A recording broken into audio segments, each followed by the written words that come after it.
Kalaulah dipahami hikmah ini dengan baik, maka orang tadi dia tidak akan rasa dalam hatinya kedukacitaan dengan rahmatnya Allah Ta'ala, dengan ketentuannya Allah. Dia tak akan rasa putus asa dengan apa yang telah ditentukan Allah kepadanya. Dia tak akan rasa tamak dengan apa yang bukan haknya. Dia tak akan rasa hasad dengan yang bukan milik dia. Jadi dia akan rasa tenang saja. Sufi begitu.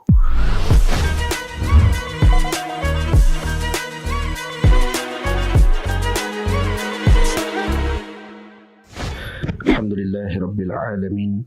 Wassalatu wassalamu ala asyrafil mursalin sayyidina wa nabiyyina Muhammad ibn Abdullah Rasulil Amin wa ala alihi wa ashabihi wa man tabi'ahum bi ihsanin ila yaumiddin, amma ba'd. Al-Imam Ibnu Athaillah radhiyallahu ta'ala anhu telah menyebutkan di dalam hikmahnya yang ke-13, kaifa yushriqu qalbun suwarul akwani muntabi'atun fi mir'atih. Bagaimana mungkin jantung hati akan terang benderang bercahaya, sedang gambaran makhluk masih terlihat di dalam cerminan hatinya. Am kaifa yarhalu ila Allah wa huwa mukabbalun bi syahawatih. Atau bagaimana mungkin seorang itu menuju kepada Allah sedang dirinya masih terikat dengan nafsu syahwatnya. Am kaifa yatma'u an yadkhula hadratallahi wa huwa lam yatatahhar min janabati ghafalatihi. Atau bagaimana seorang itu bersifat tamak ingin masuk ke hadrat Allah sedang dia masih belum membersihkan nafsunya daripada kelalaiannya yang diumpamakan seperti junub. Am kaifa yarju an yafhama daqa'iqal asrar wa huwa lam yatub min hafawatihi. Atau bagaimana seorang itu boleh berharap agar dikurniakan oleh Allah kefahaman terhadap rahsia-rahsia yang halus tersembunyi, sedang dia masih tidak bertaubat daripada segala dosa kesalahan yang tidak disedarinya. Hikmah ini adalah ketakjuban yang dinyatakan oleh Al-Imam Ibnu Athaillah radhiyallahu ta'ala anhu sebagai pemberitahuan kepada kita dengan bentuk takjub. Bagaimana mungkin, kaifa ini adalah salah satu bentuk takjub yang disebutkan oleh Imam seolah-olah perkara ini mustahil kalau untuk mendapatkan apa yang diinginkan jika tidak dilepaskan daripada mawani' ataupun halangan-halangan yang disebutkan oleh beliau dalam perkara ini, dalam hikmah yang keempat ini. Ada 4 matalib ataupun 4 tuntutan dan 4 mawani' ataupun 4 penghalang yang mana menghalang seseorang tersebut untuk mendapatkan 4 tuntutan tersebut. Tuntutan pertama ialah cahayanya hati tersebut, mendapatkan terang benderang pada jiwa, pada jantung hatinya. Tuntutan kedua adalah ar-rihlah ila Allah, as-sayr ila Allah, pergi kepada Allah Subhanahu wa taala.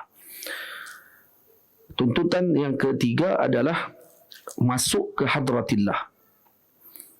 Tuntutan yang keempat ialah memahami daqaiqul asrar, ilmu yang halus-halus. Keempat-empat ini mustahil didapatkan jika terdapat padanya 4 mawani'. Apa? Yang pertama, mustahil orang tadi akan diberi cahaya pada hatinya kalau gambaran makhluk masih lagi menjadi biasan kepada hatinya. Hati umat ini, hati kita ni adalah seperti cermin yang hanya mempunyai satu bahagian. Cermin, kenapa disamakan dengan cermin? Karena cermin ini kalau kata dipancarkan kepada ataupun dihadapkan kepada sesuatu, maka dia akan membiaskan kembali gambaran yang dipancarkan tadi, atau yang didudukkan ataupun yang didirikan cermin tadi di hadapan gambaran tersebut. Jadi kalau kita letak kitab di depan cermin, maka gambaran yang terlihat di dalam cermin tersebut juga kitab. Cermin tadi kalau kita gambarkan, kita letakkan menghadap ke arah bukit, maka kita melihat ke dalam cermin, kita akan melihat seluruh bukit tadi akan berada dalam cermin tu. Betul? Ajaib cermin ni. Cermin salah satu keajaiban. Kita tengok dalam cermin yang kecil. Cuba perhati cermin yang kecil. Side mirror. Tengok dalam tu, seolah-olah ada dunia lain di balik tu. Hak yang kita dia biaskan kembali dengan apa yang diperlihatkan berhadapan dengan dia, maka akan diperlihatkan dalam tu seakan-akan ada dunia lain di dalam cermin tersebut. Dan kalau cermin tadi dihadapkan ke matahari, maka dia akan biaskan cahaya. Dan kalau dibiaskan kepada hutan yang indah, maka dia akan biaskan balik hutan tersebut. Kalau diletakkan cermin tadi dalam gelap, maka cermin tadi tidak akan membiaskan apa-apa. Maka dia hanya menghasilkan gelap. Dan gelap itulah akuan makhluk yang kita lihat.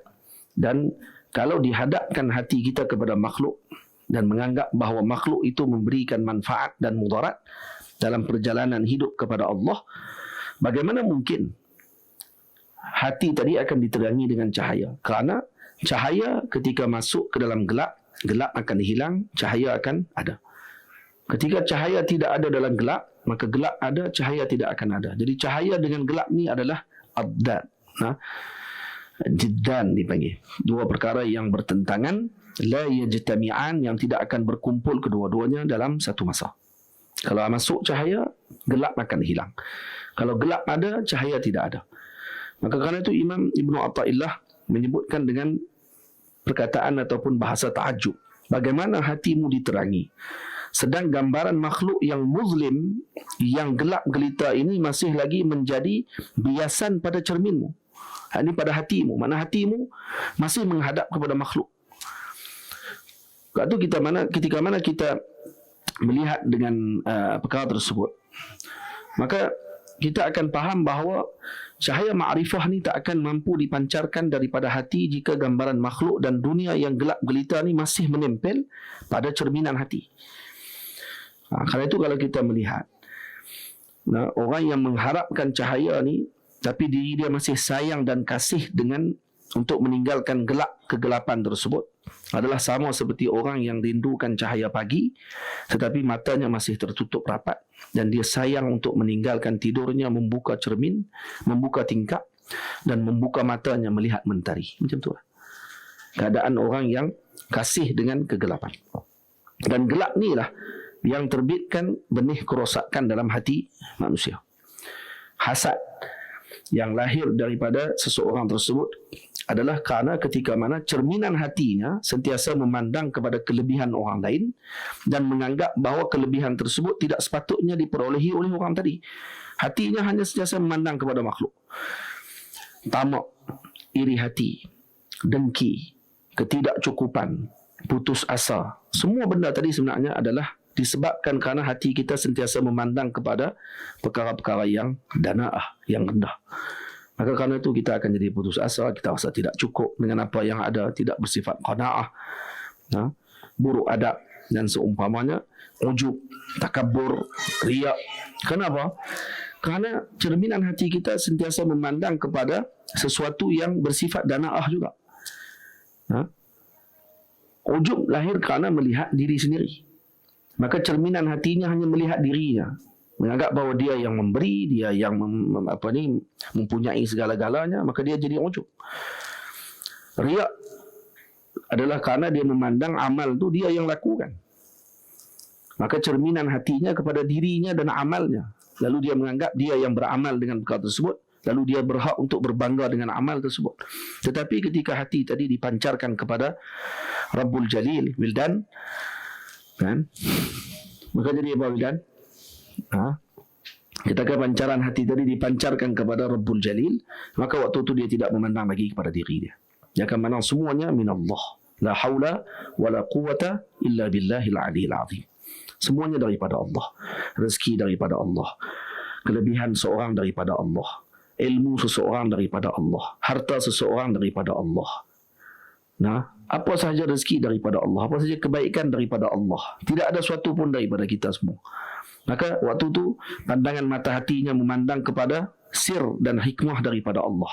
Jadi waktu itu dia akan jadi dengki, dia tak akan dengki. Karena yang dipandangnya Allah.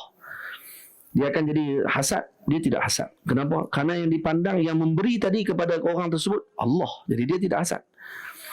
dia tidak akan jadi putus asa. Kenapa? Kerana yang dilihatnya Allah. Pasti dia tak akan putus asa. Kerana apa? Kerana yang akan memegang dan juga membimbingnya pada ketika tersebut Allah, dia tidak akan putus asa. Itu muslimin, para awliya Allah Subhanahu wa taala, tidak ada istilah putus asa dalam hidup mereka. Dia ada rasa tidak cukup? Tak, semuanya cukup. Kenapa? Kerana dalam cermin tadi Allah. Dan cerminan hatinya tadi dipandangnya Allah. Maka kalau kita hadapkan hati kita kepada Allah, kepada Sayyiduna Rasulullah, kepada para awliya illahi salihin dan para fuqara sufi, maka kita akan menerbitkan keindahan pada intiba' ataupun cerminan ataupun gambaran biasan daripada cermin hati kita tadi, akan keluar semua yang indah-indah. Tapi kalau kita ambil cermin tadi pergi letak dekat sampah, maka yang tengok dalam cermin adalah sampah. Walau dia tidak busuk. Faham? Sampah tu yang busuk, dalam cermin tadi tak busuk. Tapi terbias gambaran sampah tadi di dalam cermin tadi. Tapi kalau kita letakkan cermin tadi pada bunga, maka yang dilihat dalam cermin tadi bunga. Walau bunga tadi bukanlah bunga yang asli. Kalau orang tadi memancarkan hatinya kepada Sayyidina Rasul, tak dia jadi seperti Sayyidina Rasul, tetapi dilihat dalam cermin hatinya Rasul, maka waktu itu dia akan mengikuti akhlaknya Rasul sallallahu alaihi wasallam. Karena itu, kalaulah dipahami hikmah ini dengan baik, maka orang tadi dia tidak akan rasa dalam hatinya kedukacitaan dengan rahmatnya Allah Ta'ala, dengan ketentuannya Allah. Dia tak akan rasa putus asa dengan apa yang telah ditentukan Allah kepadanya. Dia tak akan rasa tamak dengan apa yang bukan haknya. Dia tak akan rasa hasad dengan yang bukan milik dia. Jadi dia akan rasa tenang saja. Sufi begitu. Saya hanya menceritakan tentang sufi. Saya bukan sufi. Karena apa? Karena kata kalau Imam Syafi'i mengatakan, uhibbus salihin walastu minhum. Ya, saya mencintai orang saleh walau saya bukan seumpamanya. Karena apa? Karena mencintai mereka sahaja sudah memadai untuk kita mendapatkan kedudukan seperti mereka. Al-mar'u ma'aman ahab. Dan itu dan sebutkan pada hikmah yang seterusnya disebut, am kaifa yarhal ila Allah wa huwa mukabbalun bi syahawatih. Ini pula disebutkan oleh imam untuk menunjukkan ketajuban beliau, orang yang nak bertemu dengan Allah, nak sair ila Allah, berjalan kepada Allah, tetapi hatinya mukabbal, kakinya masih terikat. Mukabbal maknanya muqayyad, terikat dengan syahwatnya. Jadi maknanya untuk sampai kepada Allah kena lepaskan dulu ikatan, karena ar-rihlah tidak akan mampu dilakukan kalau kaki kita terikat. Kaki terikat, nak berjalan macam mana? Maka kena lepaskan dulu ikatan tadi. Ikatan nafsu, ikatan syahwat, dan apa sahaja bentuk qawati' menghalang untuk kita sampai kepada Allah, dilepaskan untuk kita sampai kepada Allah. Am kaifa yatma' an yadkhula hadratallah wa huwa lam yatatahhar min janabati ghafalatihi. Dan bagaimana dia boleh tamak untuk masuk ke hadratillah? Masuk ke hadratillah adalah anggapan seperti seorang tadi ingin masuk ke Baitillahil Haram. Untuk masuk ke Baitillah umuman, rumah-rumah Allah. Kalau nak masuk, bolehkah kita masuk dalam rumah Allah kalau dalam keadaan kita masih berjunub? Tak boleh. Begitulah orang yang nak masuk ke hadratillah, tetapi ghaflahnya, kelalaiannya yang dinilaikan ataupun yang dianggapkan oleh imam seperti janabah. Ini macam berjunub sebenarnya. Orang yang ghaflah ni seperti para awliya salihin. Kena tu disebabkan kita kerana kita tidur. Orang yang ghaflah, dia tidur, dan kemudian dia bangun, dia kena buat apa? Dia kena ambil wuduk untuk menghilangkan ghaflah dia tadi. Berbeza dengan para Nabi alaihi wassalatu wassalam. Nabi sallallahu alaihi wasallam mengatakan, nahnu ma'asyirul anbiya yatanamu a'yununa wala yanamu qulubuna, atau wala tanamu qulubuna. Kami para Nabi tidur mata, hati tak tidur. Maknanya para anbiya alaihi wassalatu wassalam, jawarihnya sahaja yang sakan, yang diam hanya anggotanya sahaja, tetapi batinnya hidup, sair ila Allah, tetap bergerak seperti biasa. Sebab tu para Nabi ketika bangun tidur terus dalam keadaan yang nasyat, terus solat, dan juga tidak perlu lagi untuk ambil wuduk. Berbeza dengan kita. Kita kalau tidur adalah salah satu sebab, yakni tidur yang ghairu mumakkan maq'adatah, yang ghairu mumakkan maq'adatihi, iaitu yang tidak tetap punggungnya, maka diarahkan untuk kita buat apa? Ambil wuduk. Kenapa? Karena kita balik daripada alam ghaflah semula ke dalam alam hadrah.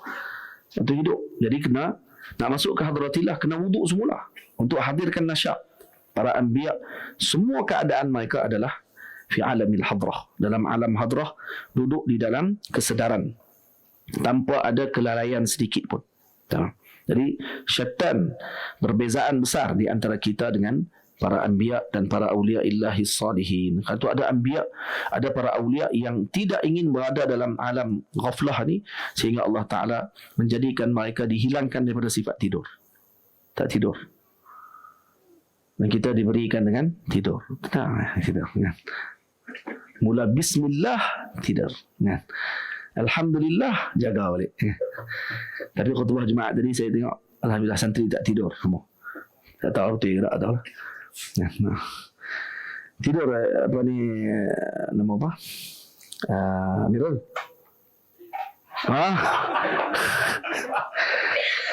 Tepat soalan tanya. Ditanya kepada yang tidur. Macam mana dia boleh? Kaifa yanam?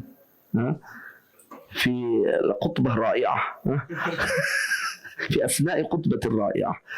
Jangan boleh tidur di tengah khutbah yang sangat tiba kan. Wujud kan. Am kaifa yatma' an yadkhula hadrata Allah wa huwa lam yatatahhar min janabati ghafalatihi. Tak mungkin masuk ke dalam hadrah Allah Ta'ala dalam keadaan kamu tidak bersuci dahulu daripada janabah ghaflahmu. Dan am kaifa yarju an yafhama daqa'iq al-asrar wa huwa lam yatub min hafawatih. Dan bagaimana mungkin kamu berharap untuk memahami daqa'iq al-asrar wa huwa lam yatub min hafawatih. Yatub min hafawatih, hafawat sebahagian ulama membezakan dia dengan syahwat. Syahwat adalah bil qasd, yakni dosa yang dilakukan dengan qasad, dengan tujuan. Manakala hafawat, dosa yang dilakukan bila qasd, hatta bila qasd, tanpa niat, tanpa tujuan, ikut nafsu saja, maka dikira hafawat. Jadi untuk mendapatkan asrar ulum, daqa'iq asrar bagi ulum yang disebutkan oleh para ulama dengan ilmu laduni, maka ini tidak akan diperolehi melainkan dengan meninggalkan hatta dengan perkara yang tidak qasad sekalipun dengan maksiat. Maksudnya macam mana tu? Apa sahaja bentuk maksiat ditinggalkan. Al-Imam Ahmad ibn Hanbal radhiyallahu ta'ala anhu bertemu dengan Al-Imam Ahmad ibn Abil Hasan Al-Huwara. Apa kata beliau? Tengok di sini dia kata apa?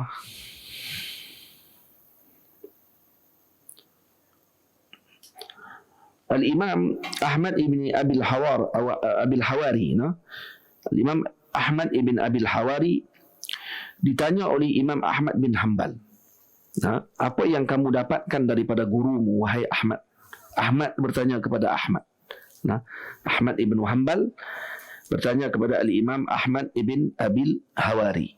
Kata beliau, sami'tu syaikhi Aba Sulaiman Ad-Darani, saya mendengar guru saya Al-Imam Abu Sulaiman Ad-Darani radhiyallahu anhu mengatakan, idza i'tadat an-nufusu tarkal atham, kalaulah satu nafsu itu bersiap ataupun sentiasa adat nafsu tersebut meninggalkan dosa, jalat fil malakut, maka nafsu tadi akan jalat fi malakut, dia akan masuk ke alam malakut, bukan alam mulk, alam malakut, masuk ke alam malakut. Wa raja'at ila sahibiha bi tara'ifil hikmati min ghairi an yuaddiya ilaiha alimun ilma. Nafsu itu yang bersiap ataupun bersedia ataupun sentiasa meninggalkan dosa, nafsu ni akan diberikan oleh Allah dengan satu anugerah apa dia? Jalat fil malakut, dia akan terbang ke alam malakut. Dia akan masuk ke alam malakut dan membawa pulang semula kepada sahib nafsu tadi, masuk balik ke dalam jiwanya dengan ilmu dan hikmah yang tidak akan diberikan oleh seorang alim dengan hikmah tersebut, melainkan anugerah daripada Allah. Ini dipanggil laduni. Apa kata Imam Ahmad bin Hanbal? Imam Ahmad kata, sadaqta ya Ahmad wa sadaqa syaikuk. Benar kamu wahai Ahmad dan benar juga gurumu. ma sami'tu fil Islam bihikayatin a'jaba ilayya min hadhihi. Saya tak pernah dengar hikayat ataupun cerita dalam Islam yang lebih ajaib daripada ini. Apa dia? Yang disebutkan oleh Rasulullah, man amila bima alima awrasahu Allahu ilma ma lam ya'lam. Siapa yang beramal dengan ilmu yang dia pelajari, maka Allah akan warisinya dengan ilmu yang dia tidak pelajari. Bermujarad amal dengan ilmu, maka Allah akan mewarisi ilmu yang lain yang dia tidak pelajari ilmu tersebut tapi didapatkan olehnya. Sebab tu ilmu dalam Islam bukan hanya mujarad lafaz, bukan hanya mujarad kita mengetahui susunan kalimah. Tidak. Dia ada satu lagi anugerah daripada Allah laduni, ataupun anugerah daripada Allah yang tidak akan didapatkan melalui jalan pengajian yang biasa. Jadi ilmu imma biwasitah wa imma bi ghairi wasitah. Sama ada dengan wasitah perantaraan guru atau tidak ada perantaraan daripada guru, yang disebutkan oleh Nabi sallallahu alaihi wasallam, addabani rabbi wa ahsana ta'dibi. Yang mengajarkan aku adalah Allah, dan Allah lah yang memperbaikkan pengajarannya kepadaku. Jadi untuk mendapatkan itu macam mana? Nak dapat daqaiq ulum, mau tak mau kena tarkil atham bil kulliyah, tinggalkan dosa secara keseluruhan, baru dapat asrar. Jadi kita boleh cerita asrar orang ya lah. Kita pun tak tinggal lagi nafsu kita. Nah, bukan zakat nafsu yang hak jahat saja, nafsu hak yang harus pun disuruh tinggal. Nak makan kedai sedap pun kita nak makan kedai sedap betul tak? Nak cari kedai mana kita pergi makan. Kalau kita pergi singgah je kedai mana-mana, nah, kita akan tengok kedai mana sedap. Kalau kita pergi, ada masih nafsu lagi sebenarnya. Kalau kita makan daging tak sedap, alhamdulillah, hadza rizqun min Allah. Kalau kita kata, apa daging? Dah lama tak sedap tu. Kenapa? Kerana nafsu kita masih memilih lagi pada orang tersebut. Nafsu kita masih memilih. Ketika tak ada beza antara hak sedap dengan tak sedap, semuanya rezeki daripada Allah. Waktu tu layak. Waktu tu kalau masuk hutan dapat tak dapat, tak ada apa, semua daripada Allah. Dapat apa tu? Dapat apa-apa pun lah. Masa tu kalau ada jodoh, tak ada jodoh, tak ada apa. Oh yang tu gelap kan? Tak ada apa. Masa tu tak ada beza antara baik dengan yang, antara yang apa ni, yang nikmat dengan yang bukan nikmat, antara yang balak dengan antara yang nikmat. Maka ketika tu dia telah melihat kesemuanya daripada Allah, maka layak baginya untuk dia mendapatkan anugerah daripada Allah Subhanahu wa taala. Sallallahu alaihi sayyidina Muhammad wa ala alihi wa sahbihi ajma'in. Walhamdulillahi rabbil alamin.